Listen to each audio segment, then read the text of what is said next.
Why have medication and medical costs gone up, but the quality of care is going down?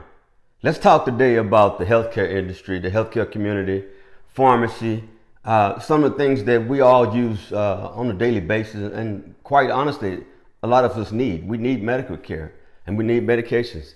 But there is a line drawn in the sand when it comes to the level of greed within the healthcare industry. I got a million horror stories, and I'm gonna touch on maybe one or two during this discussion. But my main point is to really talk about the incredibly high cost of medications, the doctors and the pharmacy relationships, how there are ethical things to be looked at with that. I'm going to talk about doctors who serve dual roles. They may be your doctor, but they also may be invested in medications they're prescribing you, and that's real. And we're going to talk about how it does not benefit the healthcare industry for you to be healthy. Let me repeat that to you again. It does not benefit the healthcare community for you to be healthy. They don't want you to be healthy. If you're healthy, there's no hospitals. A lot of people are going to lose jobs.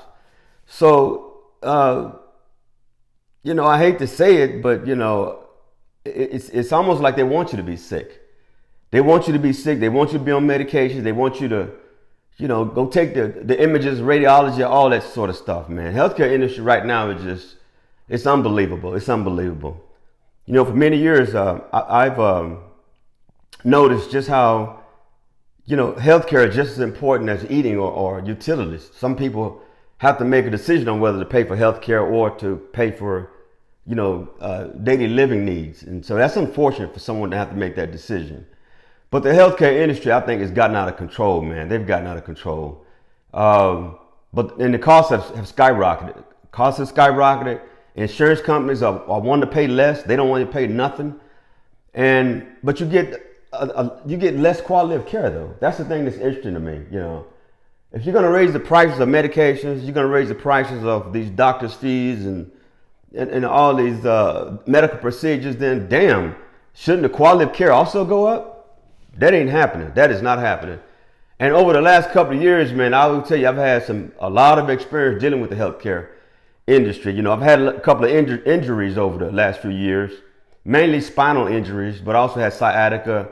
COVID messed up my shoulder pretty good. Little things like that. Even have IBS from military, different ailments from the military, arthritis, PTSD, all that stuff. Everything all wrapped up in one little bundle so that the healthcare industry can look at it and say, hey, that looks like profits over there. Not that looks like a person needs to be taken care of, but we should care for that person. No, that looks like profits over there. So I want everybody to be mindful of the fact that, you being healthy is not the goal. I don't give a damn what they tell you. They try to feed you this false hope, but they know damn well that's not the end game. The end game is profits. It's profits. So you being healthy does not bode well for any hospital or any medical facility. I'm sorry. Don't get me wrong. Now, there are some doctors out there. There's some damn good doctors who follow the right ethical guidelines, and they definitely want to see you healthy and make sure you have everything you need, medical resources. But big brother in the sky, when I talk about medical corporate, that's where it gets murky. That's where it gets murky. That's where those decisions made at the top that impact the patients, it becomes disgusting, because that's where all the decisions are made as far as how much the insurance companies will pay out, even if they'll take on certain medical cases. It's just a shame, man. It's a shame. The healthcare industry is just, it's tanked, in my opinion. It's tanked. Years ago, there used to be a thing called person-centered care. Person-centered care. That meant that the doctor sitting in front of you listened to you. He listened to you as the person, because the whole experience was about you as a person. That's why it's called person-centered care. It's all centered around you. And person-centered care is where the doctors, they sit and they listen to you. They listen to everything that's going on with you. They don't just sit there and try to, throw some textbook stuff at you, some stuff they got off Google or some medical journal. They actually sit and listen to you. They listen to you. They listen to some of your ailments. They listen to some of your symptoms. They want to know your medical history. Those are real doctors to me, because they're looking at the whole health concept from top to bottom.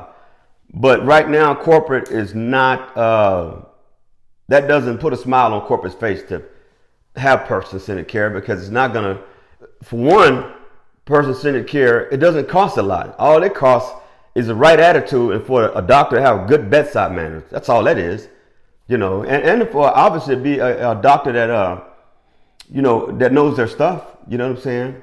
But, man, that's not, they don't want you to be healthy. They do not want you to be healthy. What is think about this. Think about this. If everybody was healthy, what the hell is it of use to have a hospital? Think about that. What do you need doctors for?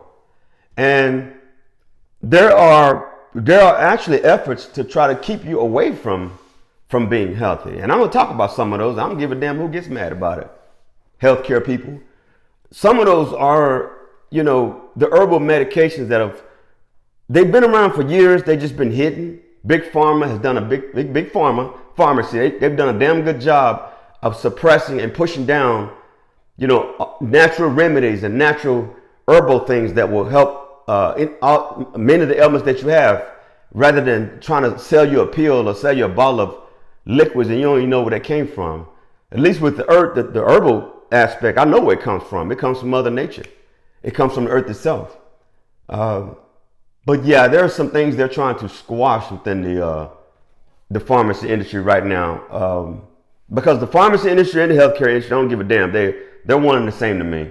So the pharmacy industry, two different things they're trying to squash down. One thing they're trying to squash, obviously, is the use of cannabis, weed, marijuana, dodo.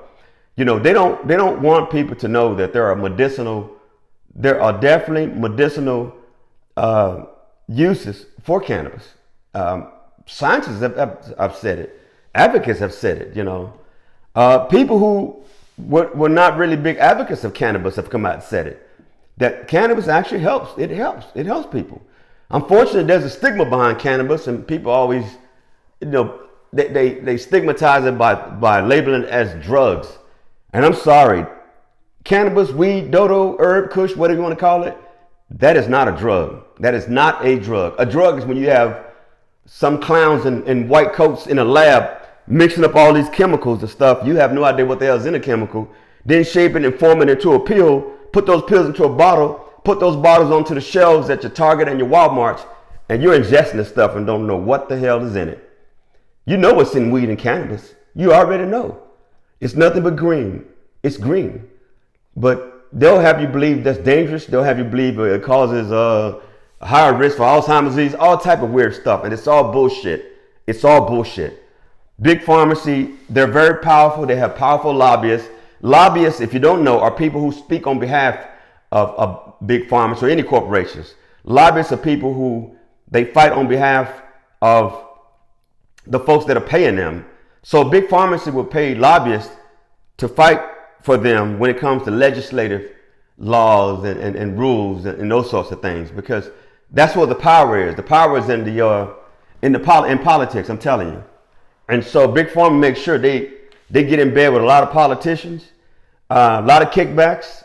I remember several years ago, I can't remember the name, but there was a politician out of Texas that got slammed for kickbacks they were getting from big pharma to push through laws that would benefit big pharma and not benefit the everyday average American.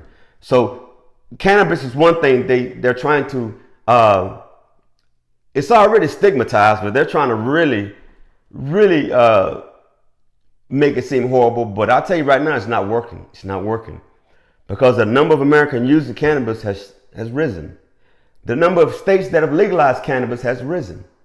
The number of states that have legalized medical cannabis has risen. Even in Texas accidentally legalized cannabis and didn't even realize it.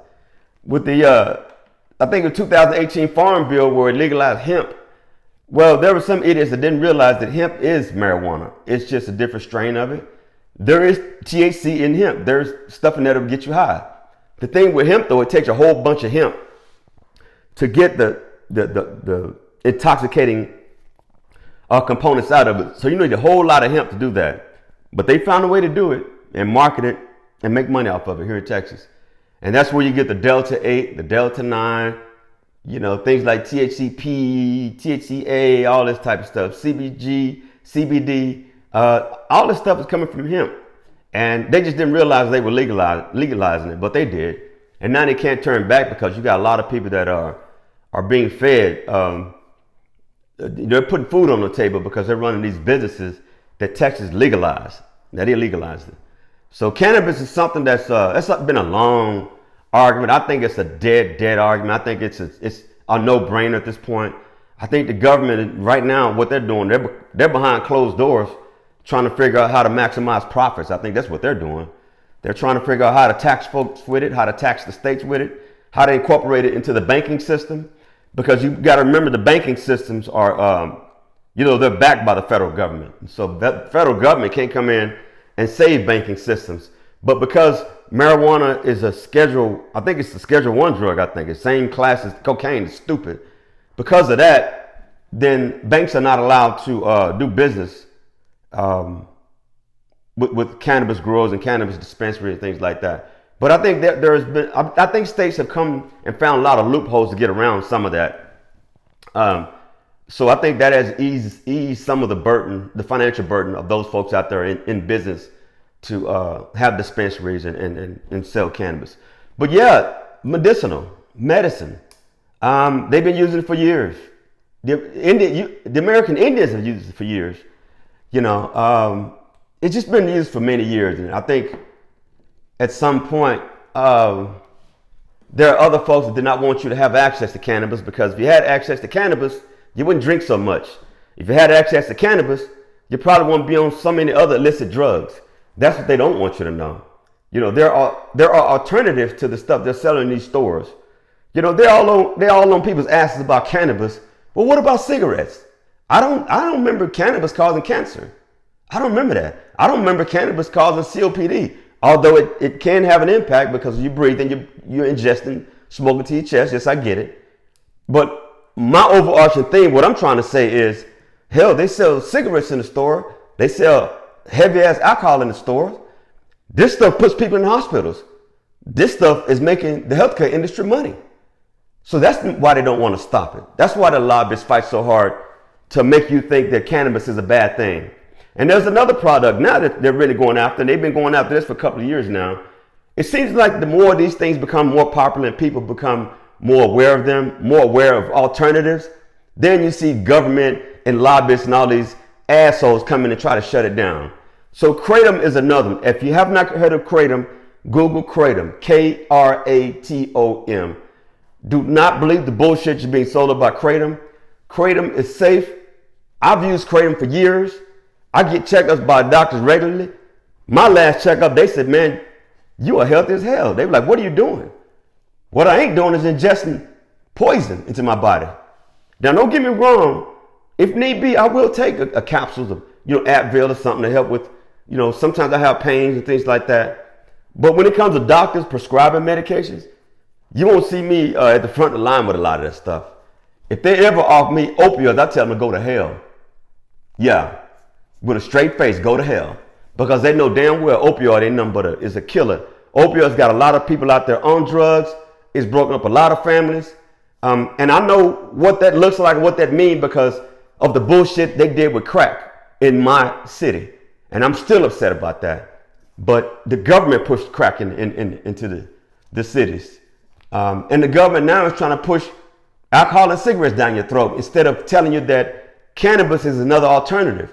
Kratom is another alternative. Kratom is a plant that's found in Southeast Asia. It is a plant. It's a plant. It's a simple looking plant. It does have some intoxicating effects to it, but nothing like heroin or cocaine and stuff like that. The intoxicating effects it has more calming effects to it. You know what I'm saying?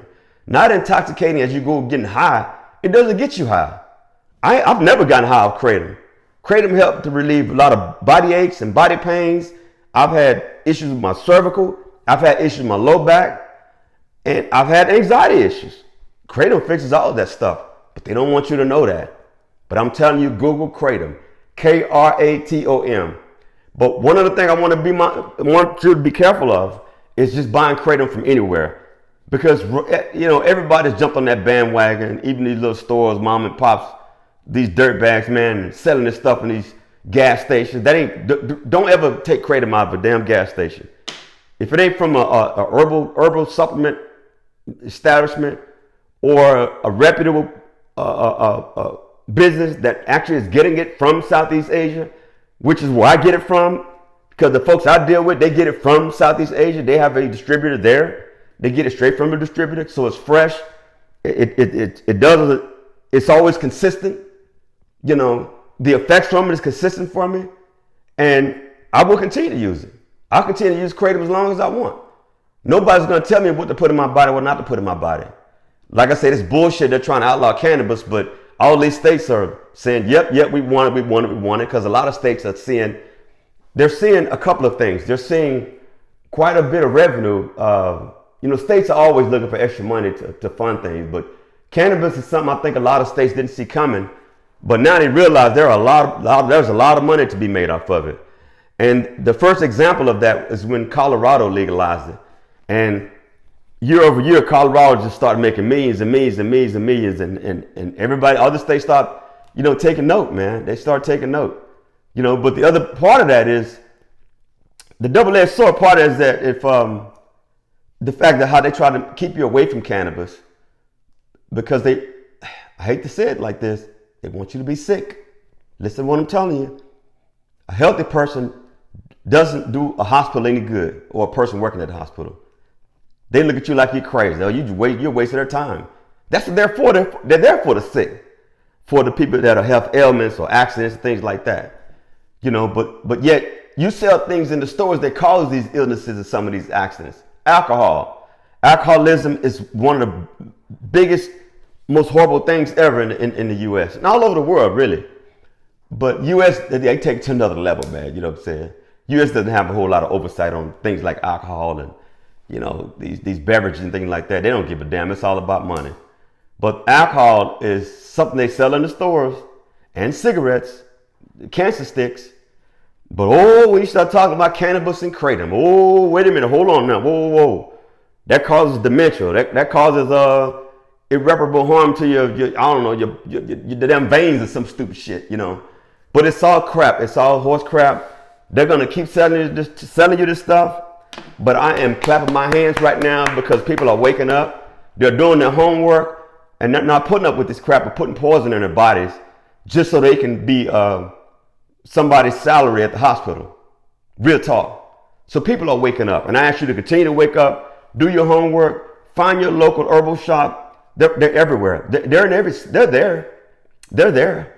We just always ride right past them, heading towards the pharmacy or the Walmarts or the Targets or wherever else you get your pharmacy medications. You know what I'm saying?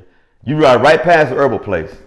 Herbal place usually thought of as these crazy people, these crazy dope smokers and love, peace, and all happiness, all this, the 70s child type stuff, you know what I'm saying? Cheek and chong, that type of stuff.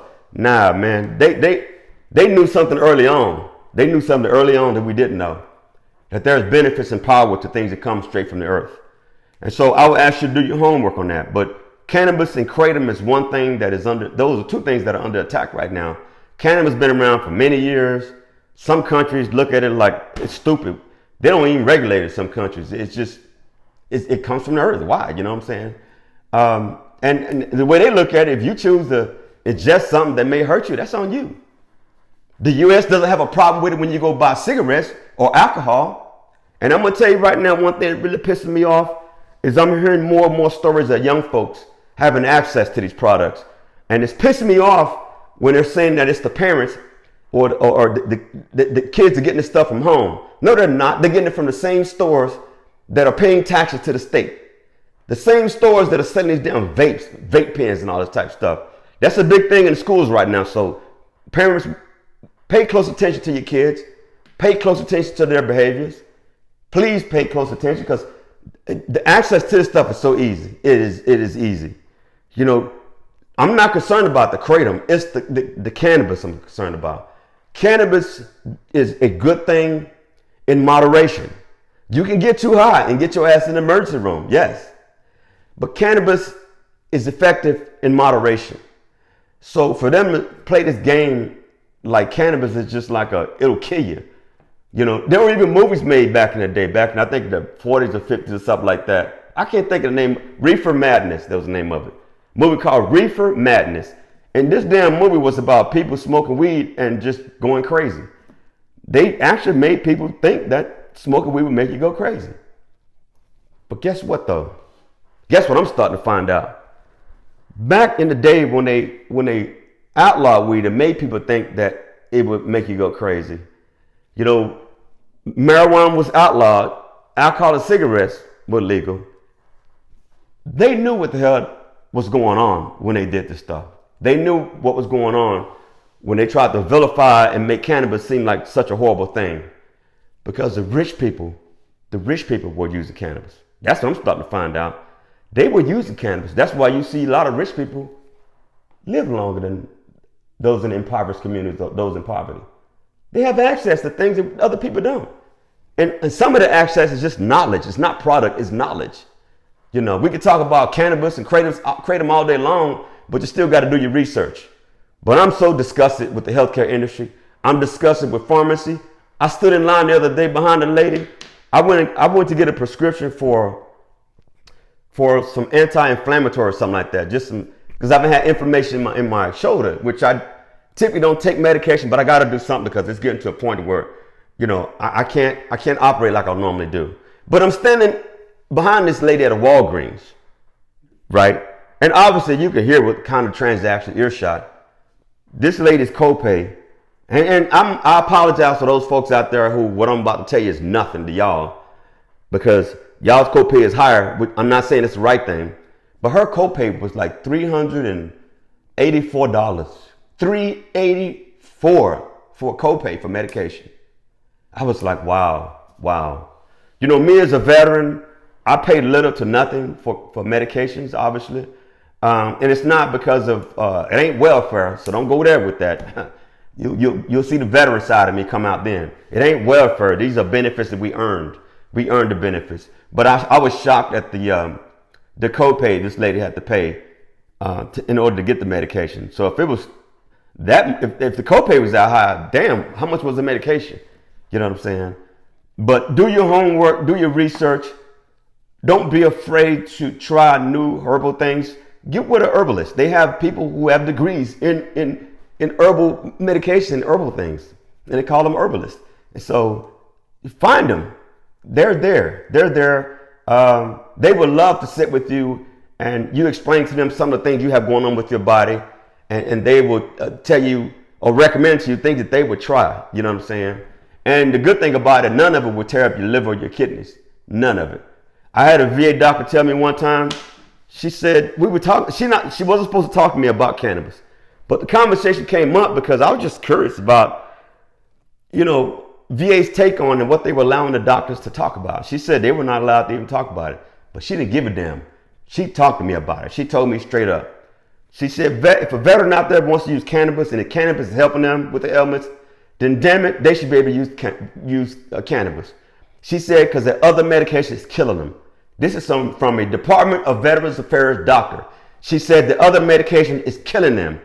And I believe her too, because I go in VA hospitals, man. I don't see a bunch of healthy veterans walking around there, man. They look worse than some of the veterans in regular hospitals. And I'm like, why are these veterans looking so beaten, broken down like that? And don't get me wrong, the sacrifice is a part of that. And I'm one that I can talk about that all day long, the sacrifice. Our bodies get beat up in military. I mean, it gets beat up, depending on what job you had. If you were an admin person and all you did was sign paperwork, then your wrist might be beat up. And so I'm not trying to knock you, but your wrist might be beat up.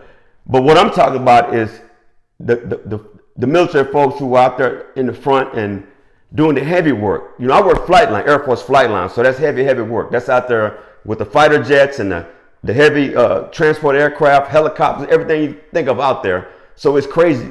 A lot of crazy things going on out there. And so, you know, because of the crazy things going on out there, you know, those things, sometimes we can never shake. We can't shake a back injury or a neck injury. It just depends on how severe it was. And in the military, oftentimes it's always severe, you know. So That's why I encourage veterans to always file claims when they get out. File claims for things that may be aching them. Even if it's aching you a little bit, file a claim for it, because if it may be aching you a little bit now, but later on it's gonna hurt real bad. But like I said, I get benefits from the VA, healthcare benefits from the VA, so I don't have to pay a whole bunch of copay. But it doesn't mean that I'm not. I consider myself a victim of the healthcare system, because I'm not gonna lie to you. I've had situations where I came back and told my family, man, these damn people are trying to kill me, man. They're trying to kill somebody with all this medication they're sending. I remember when I first got out of the military, speaking of pharmacy again, I got out in 2010, well, 2009, December 2009. So around that time, there was a lot of horrible stuff going on. The VAs were sending out all these opioids and Xanax and all this stuff to all these veterans, these powerful so-called things are supposed to fix them. Well, it wasn't fixing them. In my opinion, I think the veterans was just an annoyance to those folks who's supposed to be caring for them. They'd rather just sit there and play on their damn cell phones than have you walk up to the desk and say, hey, I'm a veteran. I serve my country. Can you help me? And I call their asses out every time people working in the VA hospital to do veterans like that. But I don't want to get off subject. I don't want to get off subject here. Do your homework, do your research, because the healthcare industry is shameful. They should be ashamed of themselves. Y'all saw some, I guess it was months ago, probably damn near a year now. That guy, the tech exec, the exec from United Healthcare or something like that. The guy came and shot him in Manhattan.